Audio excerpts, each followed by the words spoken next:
สบายดีมื้อนี้ก็พบกันคือเก่าเด้ออยู่บ่อนเก่านั่นแหละพี่น้องเนาะบรรยากาศคนแห่คือเก่า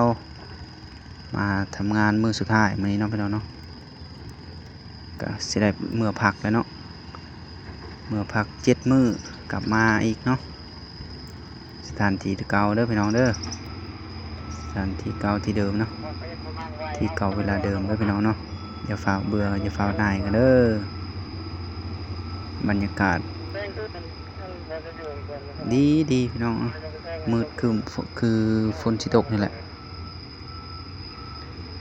แผนกขุดเนาะแล้วก็ทำลายหินเนาะระเบิดหินเด้อพี่น้องเด้อระเบิดหินอยู่ในกลางบ่อเพื่อสะดวกในการขุดเนาะหินมันแข็งเนาะขุดบ่ได้ก็ต้องได้เจาะระเบิดเด้อพี่น้องเด้อเพื่อสะดวกสบายในการขุดเนาะนี่คือรถเจาะเนาะกำลังเจาะหินเนาะพี่น้องเนาะเจาะระเบิดหลังจากเจาะแล้วเราจะได้ทำการยัดระเบิดเนาะเพื่อทำลายหินในการเพื่อให้สะดวกสบายในการจบแล้วก็เคลื่อนย้ายหินออกไปเนาะมาเบิ่งเนาะมาเบิ่งว่าระเบิดเนาะ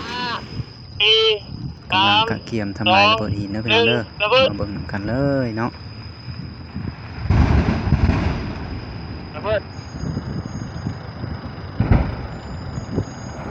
ขอบใจหลายๆเด้อพบกันคลิปหน้าเนาะ